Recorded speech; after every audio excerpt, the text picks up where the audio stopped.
Mapagpalang araw sa iyo, Kuya Chris, at sa lahat ng tagapakinig ng inyong programa. Ako nga po pala si Mateo, 38 taong gulang. Kasalukuyang naninirahan sa isang tahimik at masukal na bahagi ng Negros Oriental. Hindi ko na lamang babanggitin ng eksaktong lugar para sa kaligtasan ng iilan pang taong maaaring madamay sa aking isasalaysay. Ang ikukwento ko po ay hindi katang-isip. Bahagi po ito ng aking buhay, ng aming pamilya, na matagal kong itinago. Ngayon ko lamang nagawang ibahagi dahil pakiramdam ko'y wala na ring saysay ang pananahimik. Lumaki ako sa isang baryong malapit sa dagat, subalit napapaligiran ng makakapal na kagubatan. Ang ama ko na si Armando ay tahimik na tao. Ang ina ko namang si Teresa ay tila pangkaraniwang may bahay. Masipag, mahinahon at hindi mo aakalaing may itinatagong lihim. Subalit bata pa lang ako ay may mga bagay na akong napapansin. Tuwing ikatlong gabi, matapos ang isang libing sa baryo, may mga alingaw-ngaw sa hangin. May mga yabag sa bubungan.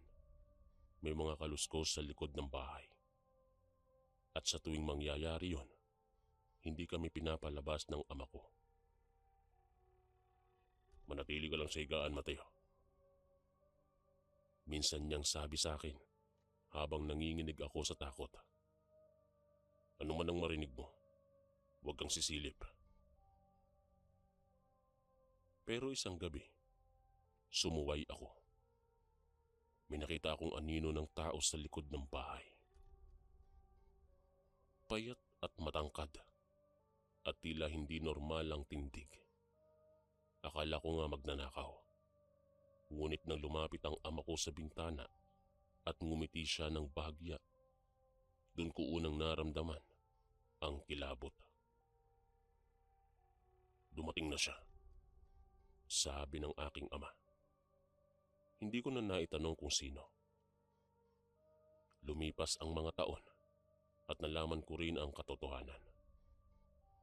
Ang aming pamilya ay may dugong hindi pangkaraniwan. Hindi kami tulad ng mga manananggal o karaniwang aswang na gumagala tuwing gabi para manila ng tao. Kami ay tinatawag na mga bumabalik. Ayon sa ama ko, kapag namatay ang isang katulad namin, may pagkakataong bumabangon muli ang katawan nito. Hindi bilang multo, kundi bilang nilalang na may mas matinding lakas. Hindi lahat, pero may ilan. Isang sumpa ito, sabi ng ama ko isang gabi, habang magkatabi kaming nakaupo sa dalampasigan. Hindi natin pinili ito. Minana natin. Nalaman ko ring dati silang naninirahan sa ibang probinsya. Pero kinailangan nilang lumikas dahil napaghihinalaan sila ng mga albularyo. Sa baryo namin sa Negros, payapa ang lahat nung una. Namumuhay kami bilang mangingisda at tindera ng gulay. Nakikihalubilo kami, nakikipistahan, nakikipaglibing tuwing may ililibing sa aming lugar. Pero nang sumapit ang isang taon na maraming nawawalang bangkay matapos ang libing, marami ang naging bulong-bulungan. May kumukuha sa patay, sabi ng kapitbahay naming si Mang Rodel. Hindi hayop ang may gawa nito. Isang gabi, narinig ko ang pag-uusap ng aking mga magulang. Napapansin na nila, sabi ni inay. Kailangan nating mag-ingat, sagot naman ni ama. Hindi pa handa si Mateo. Doon ko nalaman na ako pala ang susunod. Hindi ko maintindihan kung ano ang ibig nilang sabihin hanggang sa dumating ang gabing bumaligtad ang mundo ko. May namatay na matandang babae sa baryo. Tahimik lang ang burol nito. Ngunit sa ikatlong gabi, naramdaman ko ang kakaibang init sa aking dibdib. Para bang may humihila sa akin palabas ng bahay. Lumabas naman ako nang hindi ko namamalayan. Napadpad ako sa sementeryo. At sa gitna ng sementeryo, may hukay na bagong tambak. At sa tabi nito, nakita ko ang ama ko. "Anak, panahon na para malaman mo," sabi niya sa akin nang makita ako. Mula sa lupa, mayroong kumaluskos.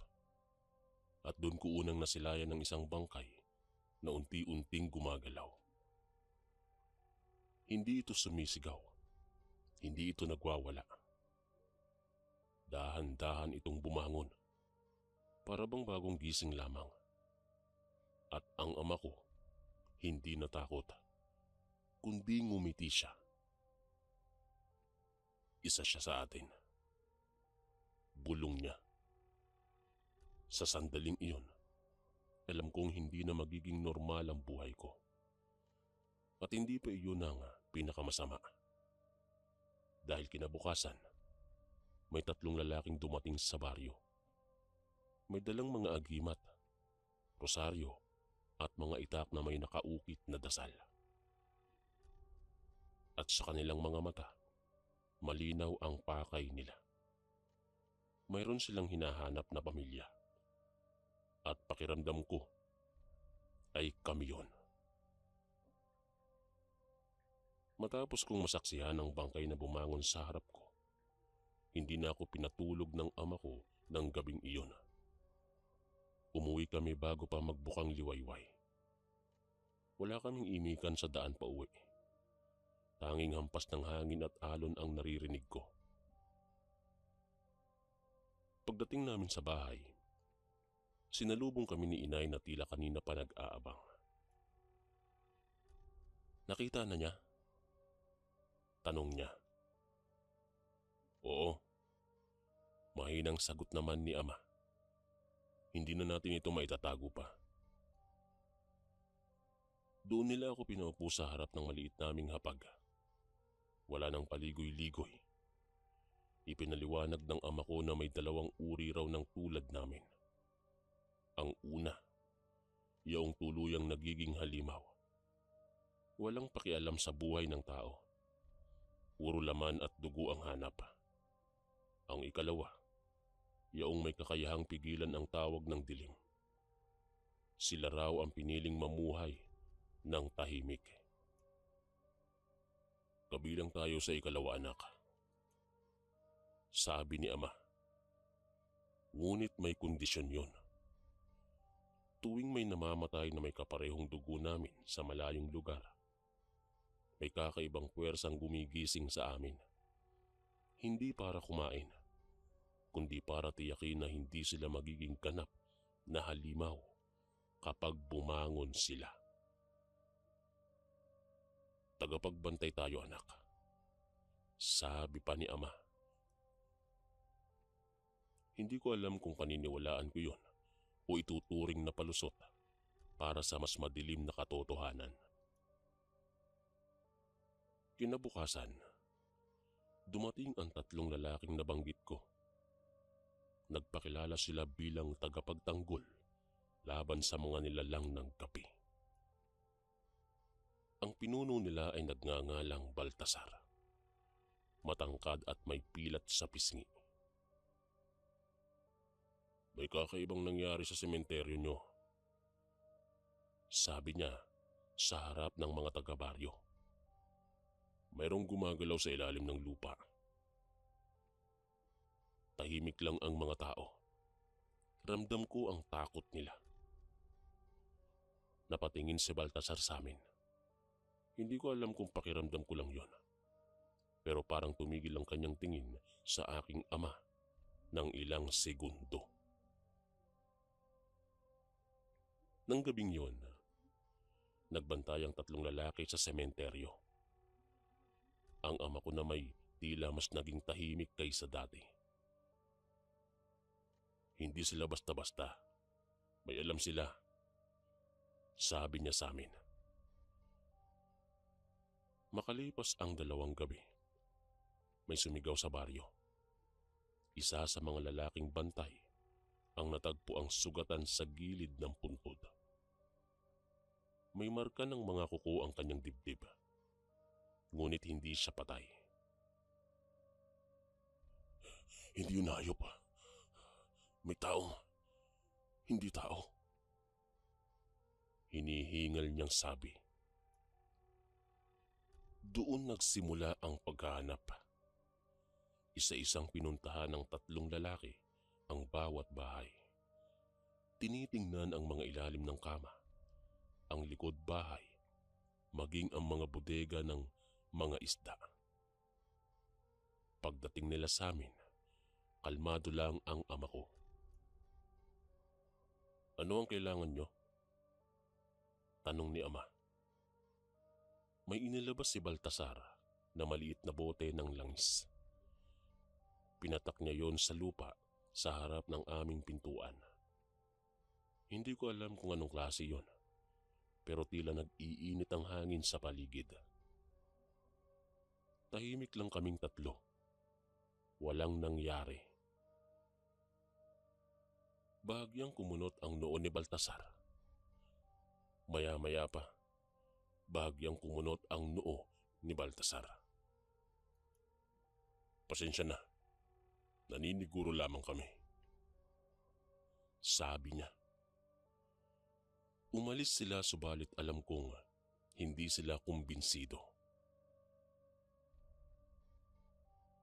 Sa mga sumunod na araw, may isa pang bangkay ang natagpo ang bukas ang kabaong. Hindi nawawala ang katawan, pero may bakas ng paggalaw. Unti-unting nagbago ang tingin ng mga kapitbahay sa isa't isa. May mga pamilyang umalis ng baryo. May mga batang hindi na pinapayagang lumabas paggabi na. Isang gabi, kinausap ako ni ama sa tabing dagat. Mateo, kung sakaling dumating ang oras na kailangan nating umalis, handa ka ba? Tanong niya sa akin. Bakit naman po tayo aalis? Hindi naman tayo ang umaatake, Itay. Sagot ko sa kanya. Subalit hindi siya agad sumagot.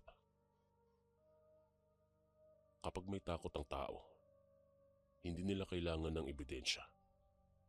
Kailangan lang nila ng masisisi.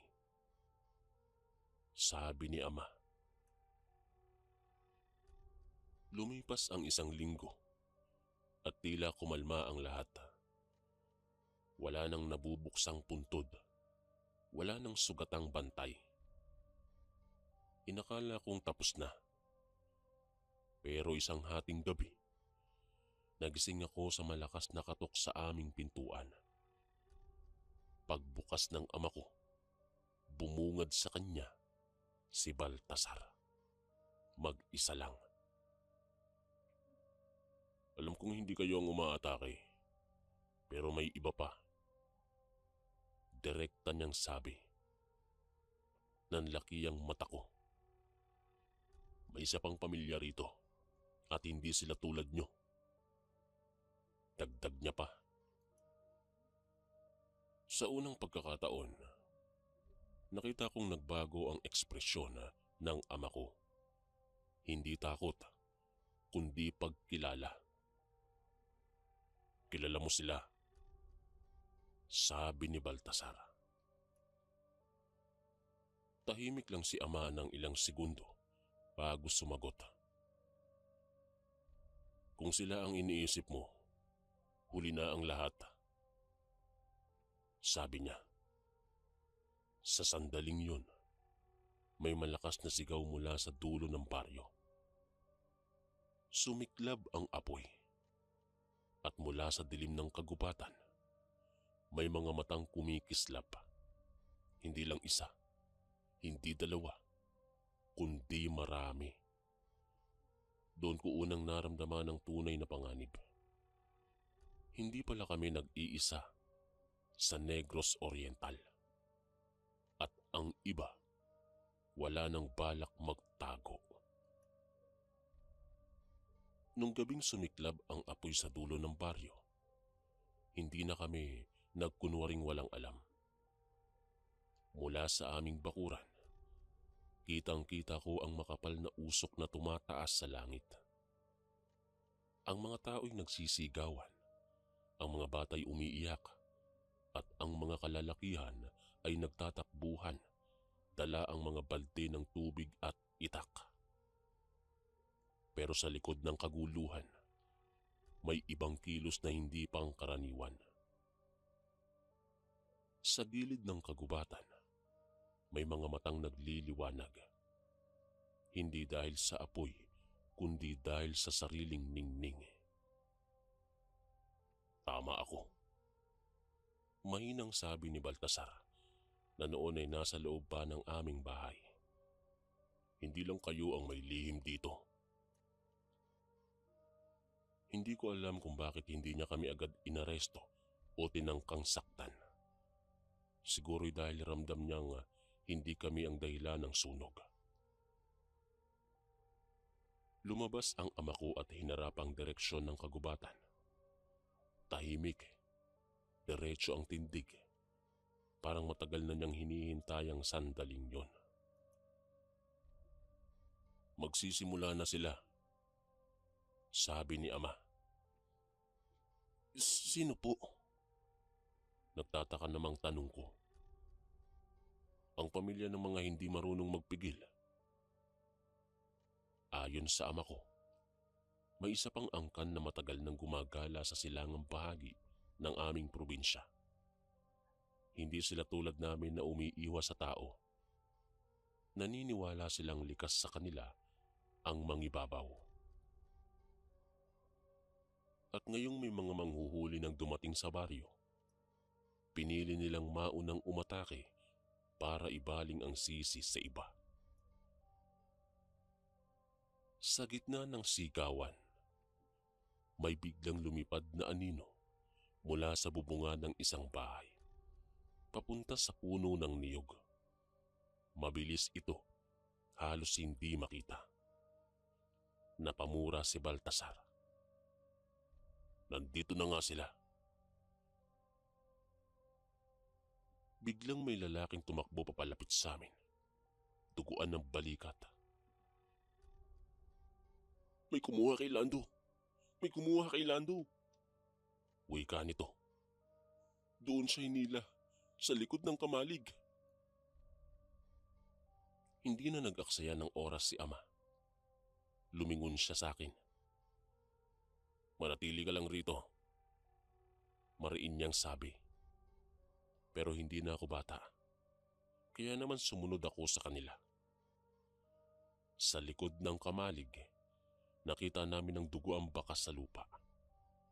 At ilang metro mula roon, isang katawan ang nakahandusay. Si Lando, kapitbahay naming mangingisda.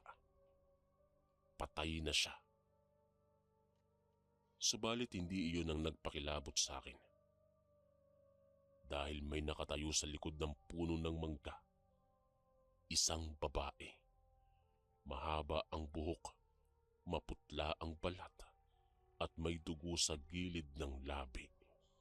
Bigla itong ngumiti. Akala ko, kayo lang ang nagtatago. Sabi niya sa ama ko. Kilalang kilala niya si ama. Lumayo ka rito, Salve. Malamig na sagot ni ama.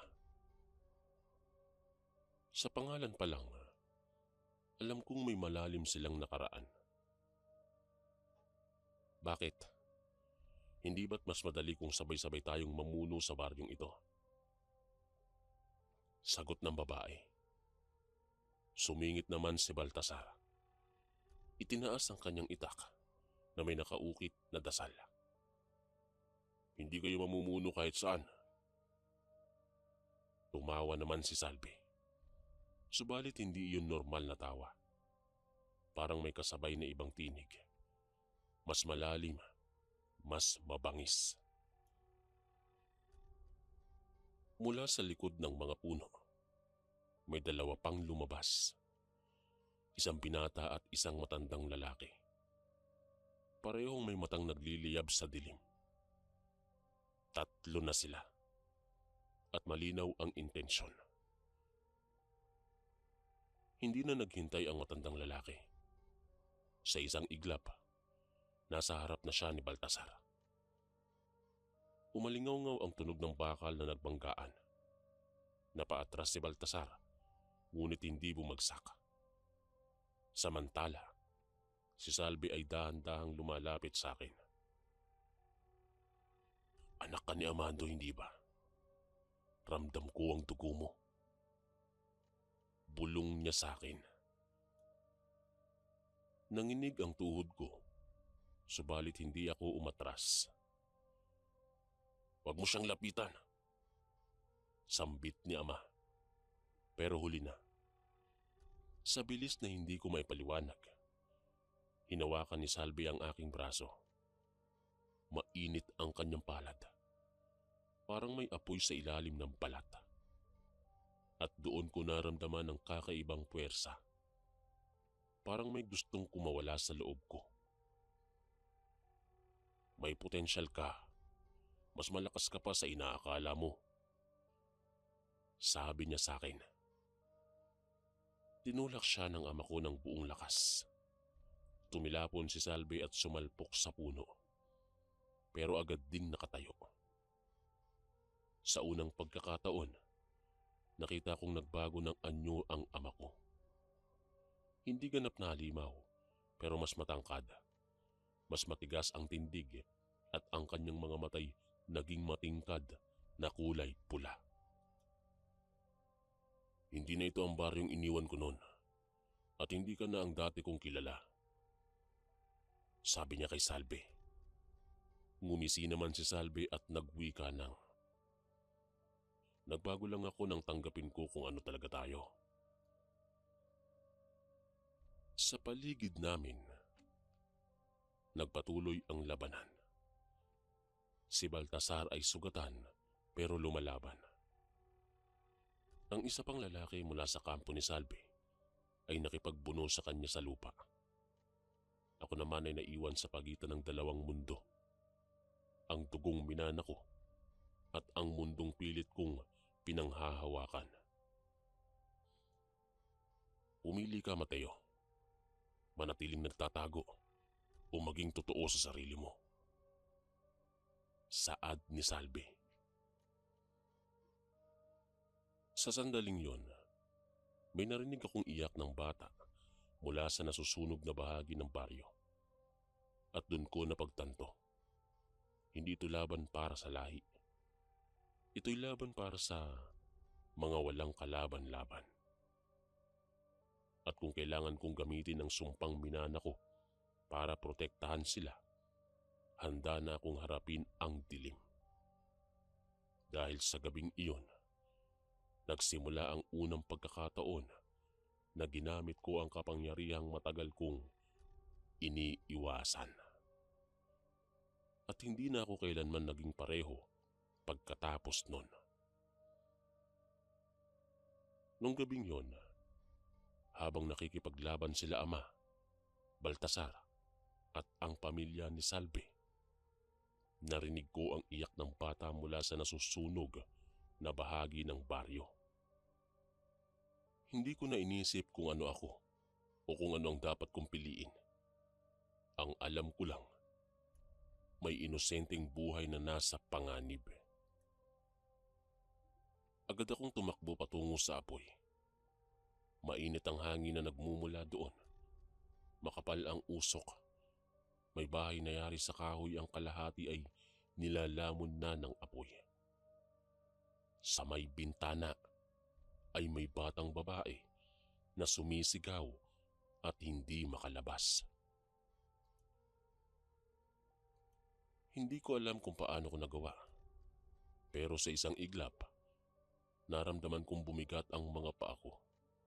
Hindi dahil sa takot, kundi dahil sa lakas na tila sumisiksik sa aking mga kalamnan. Parang may nagbukas ng pinto sa loob ko. Tumalon ako sa nasusunog na pader at binasag ang bintana gamit ang siko ko. Hindi ko naramdaman ang sakit. Hindi ako nasugatan. Pagpasok ko, mas malinaw ang pandinig ko. Naririnig ko ang pagbitak ng kahoy, ang paghinga ng bata, ang paggalaw ng apoy na parang may sariling buhay. Buhat-buhat ko ang bata at inilayo sa apoy. Nanginginig siya sa takot. Umiiyak niyang sinabi sa akin ang salamat. Doon ko napansin, walang paso ang balat ko. Wala ni katiting na gasgas. Napatingin ako sa aking kamay. Bahagyang nangingitim ang mga ugat sa ilalim ng balat ko. Parang may kumikislap na anino sa loob. Sa likod ko, may malakas na sigaw. Paglingon ko, nakita kong si Baltasar ay nakaluhod sa lupa. Hawak ang kanyang tagiliran na duguan. Ang matandang kasama ni Salve ang may gawa nun. Hindi na ako nag-isip pa. Sa isang iglap, nasa harap ko ang matanda. Hindi ko maalala ang bawat galaw, pero tanda ko ang tunog ng butong na bali nang harangin ko ang kanyang suntok. Ang bilis ko, higit sa dati kong kakayahan. Napaatras siya at nagulat sa lakas ko. Maya-maya pa, sumugod sa akin ang binatang kasama nila. Pero bago pa man niya ako maabot, nahawakan ko ang kanyang braso at naihagis siya sa lupa na parang magaan lamang siyang sako ng bigas. Naramdaman ko ang tibok ng puso ko. Hindi mabilis, kundi mabigat. Parang may dalang ritmo sa loob ng dibdib ko. Lumapit si Ama at bahagyang sugatan ngunit matatag pa rin. Mateo, kontrolin mo. Saad niya. Doon ko napansin na unti-unti nang nagbabago ang paningin ko. Ang mga tao'y parang may bahagyang anino sa paligid nila. Mas malinaw ang amoy ng dugo. Mas matalim ang tunog ng kanilang paghinga. At sa loob ko, may bulong. Huwag kang magpigil. Pero sa parehong sandali, naalala ko ang batang iniligtas ko. Naalala ko ang takot sa kanyang mga mata. Doon ay huminga ako ng malalim. Ayokong maging katulad nyo, sabi ko kay Salve at diretso ang tingin ko sa kanya. Ngumiti naman siya, pero may bahid ng pagkadismaya. Hindi mo maiiwasan kung sino ka, sabi niya sa akin. Pero mapipili ko kung sino ako, sagot ko naman sa kanya. Sa likod niya, nagsimulang umatras ang matanda at ang binata. Nasugatan sila at malinaw na hindi nila inaasahan ang paglaban ko. Tumingin si Salve kay Ama. Hindi pa ito tapos.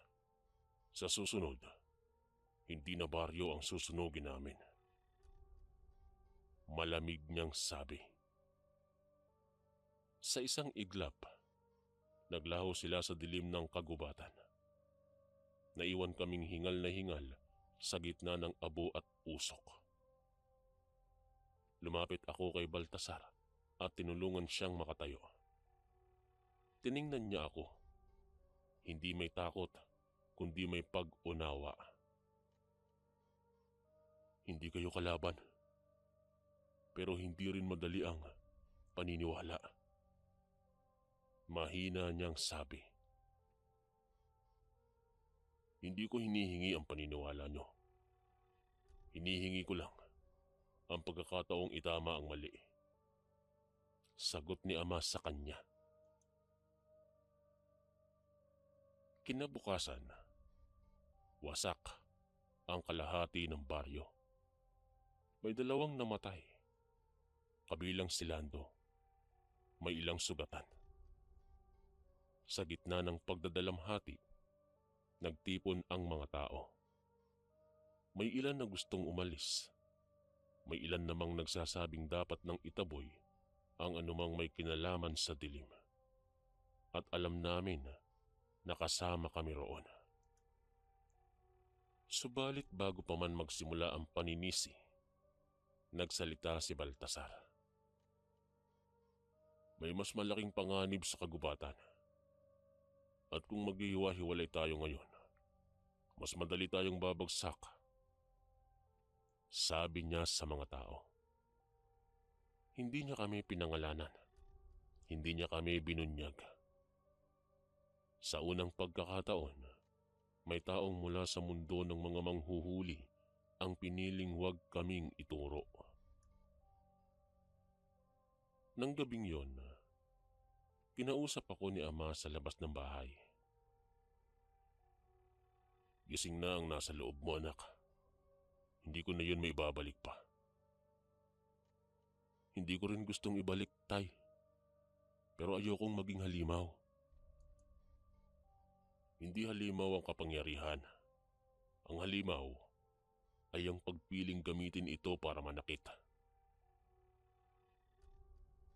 Tahimik kaming nagmasid sa madilim na kagubatan.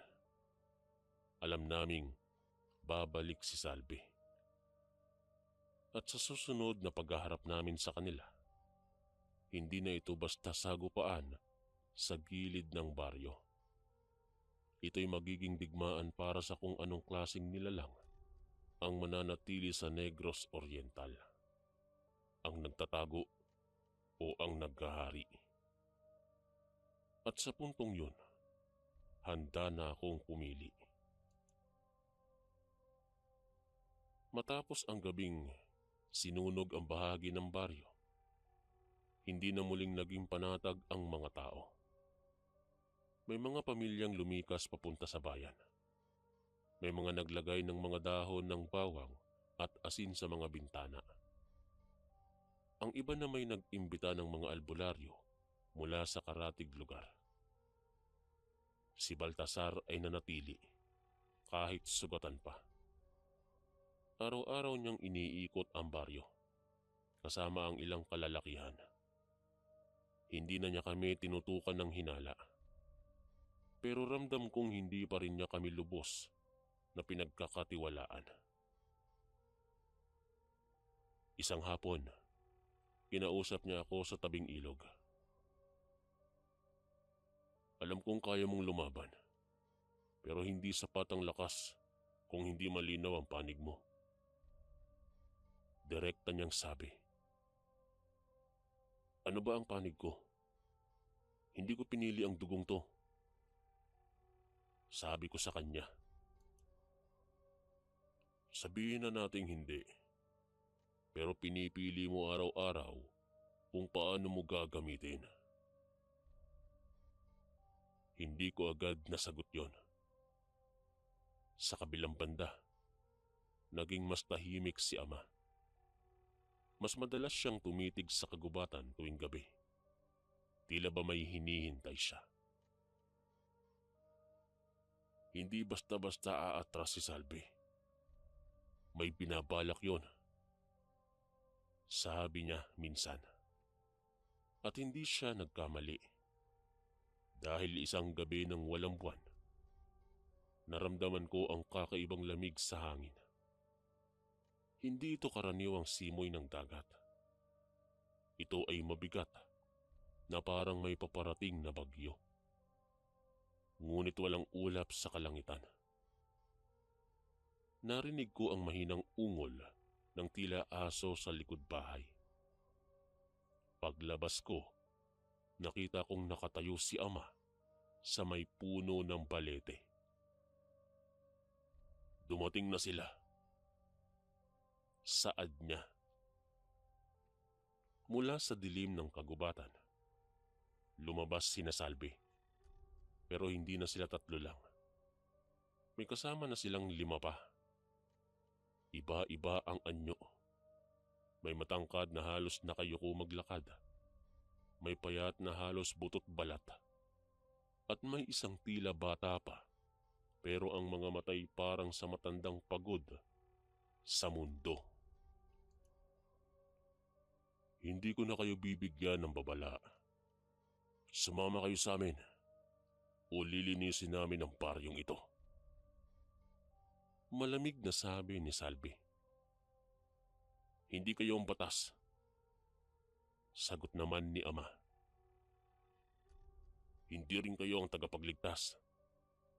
Balik naman ni Salvi. Sa likod ko, dumating si Baltasar at ang isang lalaki.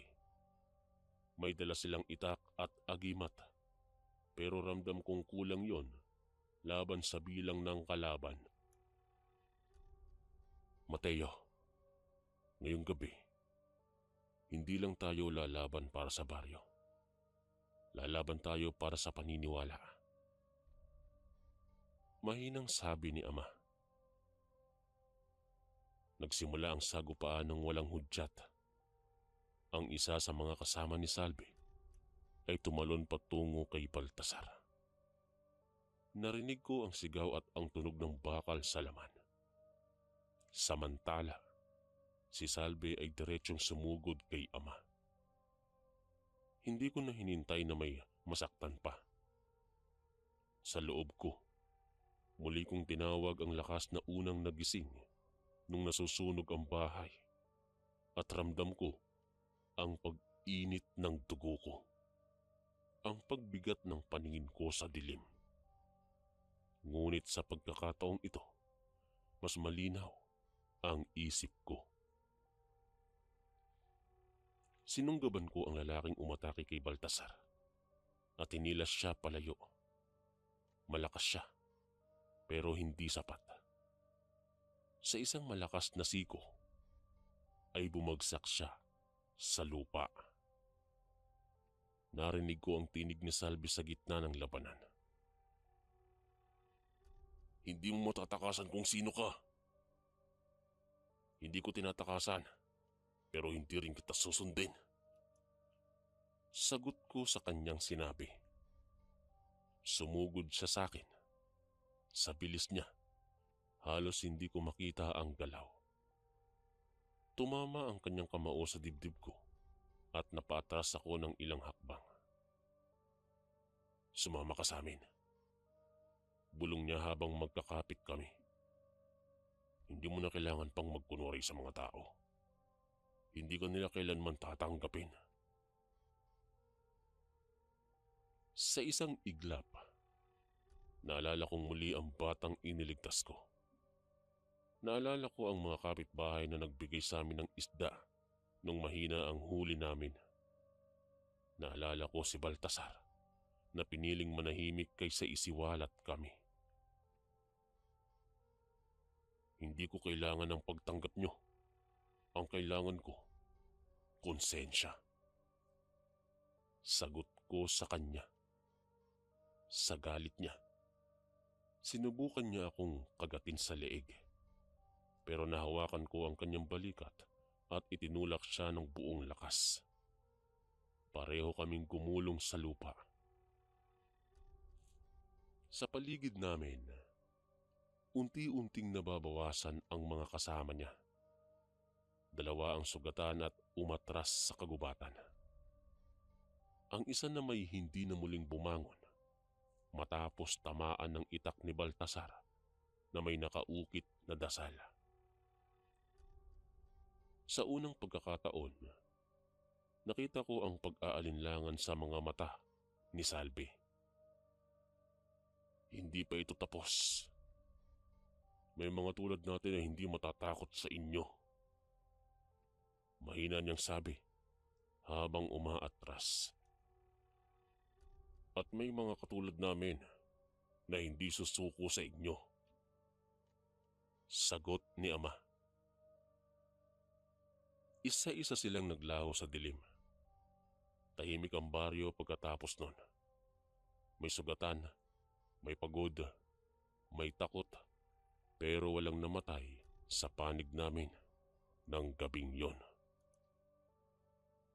Lumapit si Baltasar sa akin. May dugo sa kanyang noo, pero nakatayo pa rin siya. Ngayon malinaw na, hindi kayo ang kaaway namin. Sabi niya. Hindi rin kayo ang kaaway namin. Sagot ko. Sa unang pagkakataon, nagkaroon ng tahimik na kasunduan sa pagitan ng dalawang mundong matagal nang magkalaban. Pero alam kong hindi iyon panghabang buhay. Dahil habang nakatayo ako sa gitna ng baryo, ramdam ko pa rin ang bulong sa loob ko. Ang paalala na ang dugong minana ko ay hindi basta mawawala. At balang araw, baka ako mismo ang kailangan nilang harapin. Matapos umatras si Salvi at ang kanyang mga kasama, pansamantalang natahimik ang baryo. Pero ang katahimikang iyon ay hindi kapayapaan. Ito'y pahinga lamang bago ang susunod na unos. Lumipas ang ilang linggo na walang paramdam mula sa kagubatan. Unti-unting bumalik sa pangingisda ang mga lalaki. Ang mga batay muling naglaro sa dalampasigan, pero gabi-gabi, ako at si Ama ay nagbabantay. Isang gabi habang nakaupo kami sa ilalim ng balete, nagsalita siya nang hindi tumitingin sa akin. Hindi na ako ang pakay nila. Ikaw na, anak. Hindi ko siya tinanong kung bakit. Alam ko na ang sagot. Sa laban namin nung huli, nakita nila ang lakas ko. Nakita nilang kaya kong pumagitna. At yun ang kinatatakutan nila. Ang isang nilalang na may dugong tulad nila, ngunit hindi sumusunod sa kanilang paniniwala. Kung sakaling dumating ang oras, maaaring kailanganin mong pumili ng mas mabigat kaysa sa nagawa mo. Dagdag pa ni Ama. Ang gabing yun ay walang hangin, walang alon. Parang tumigil ang mundo sa paghinga. Narinig ko ang sigaw ni Inay mula sa loob ng bahay. Pagpasok ko, nakita ko siyang hawak ang kanyang dibdib. Namumutla, pawis na pawis. Mateo, nasa paligid sila. Mahina niyang sabi. Wala naman siyang mga sugat, pero ramdam kong may ibang uri ng pwersang nakapaligid sa bahay. Kaya lumabas ako at doon ko sila nakita. Hindi na sinasalbi lamang. Mas marami na sila ngayon. Mga aninong gumagalaw sa pagitan ng mga puno. Hindi sila umaatake. Nakapalibot lang sila. Sa gitna nila, lumitaw si Salvi. Hindi na baryo ang pakay namin, kundi ikaw na. Sabi niya. Lumabas si Ama at tumayo sa tabi ko. Tapusin na natin to, sabi ni Ama. Ngumiti naman si Salvi. Matagal na itong tapos para sa iyo, Amando. Ang tanong, handa na ba ang anak mo? Sa isang iglap, sumugod ang ilan sa kanila. Ngunit hindi sa akin, kundi kay Ama. Tatlo ang sabay-sabay na umatake. Kahit gaano siya kalakas, hindi na niya kayang harapin ang ganoong bilang ng mag-isa. Tinamaan siya sa tagiliran. Tumama ang isa pang suntok sa kanyang likod. Sinabihan niya akong tumakbo, pero hindi ko magawa. Sa sandaling yun, naunawaan ko ang sinabi niya noon. May mga desisyong mas mabigat kaysa sa sarili mong kaligtasan.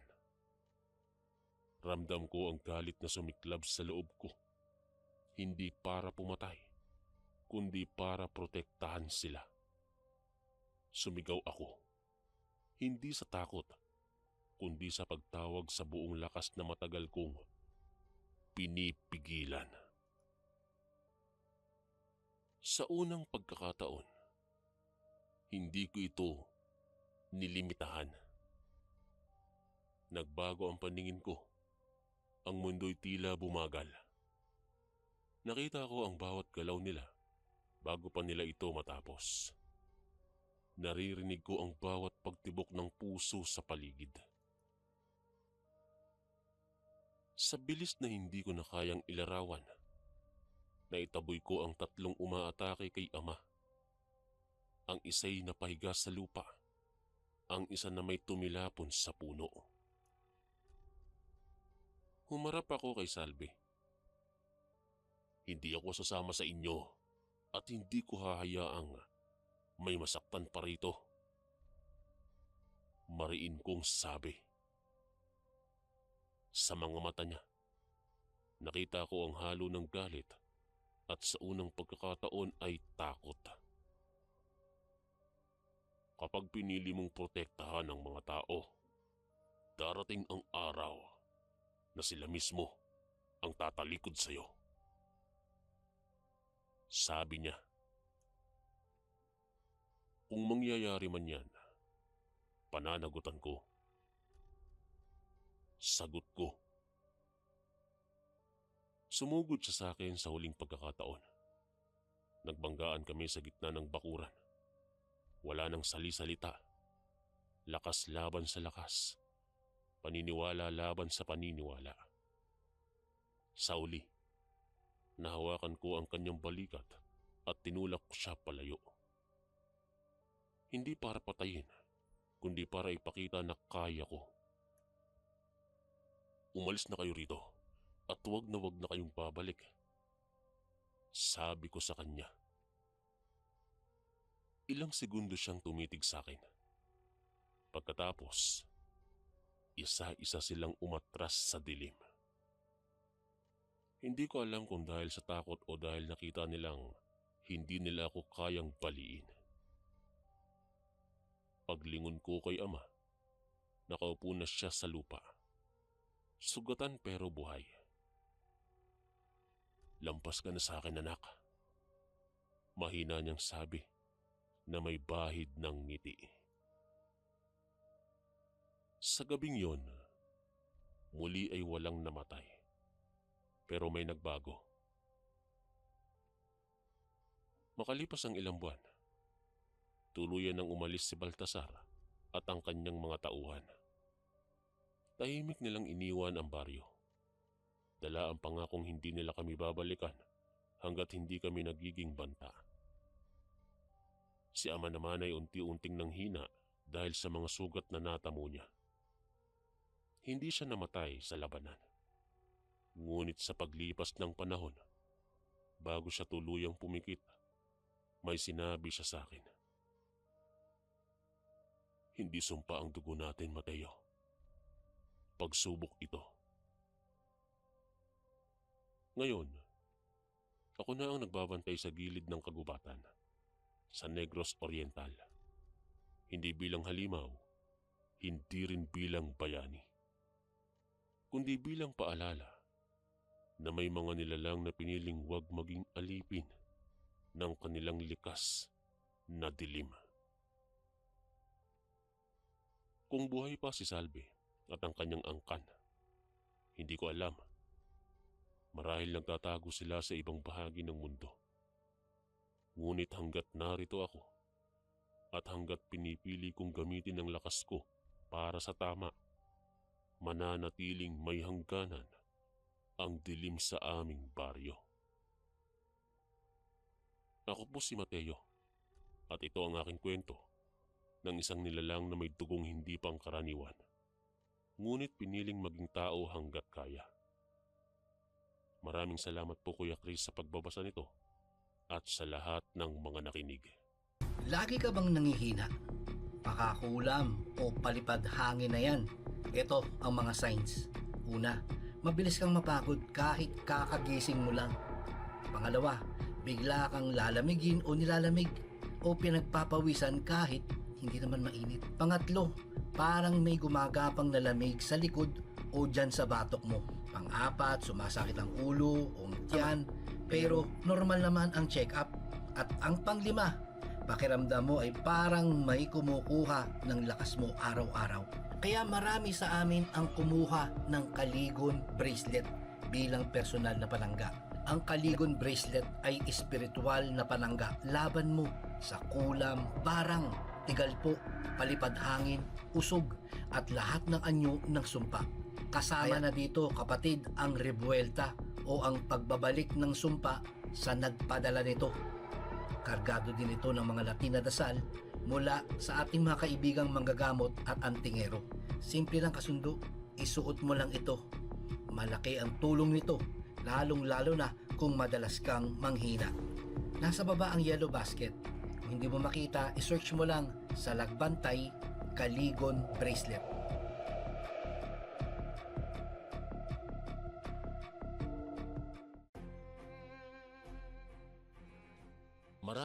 Maraming salamat po mga kaistorya sa pakikinig.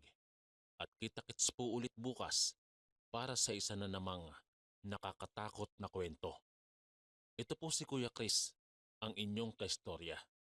God bless po at ingat po lagi.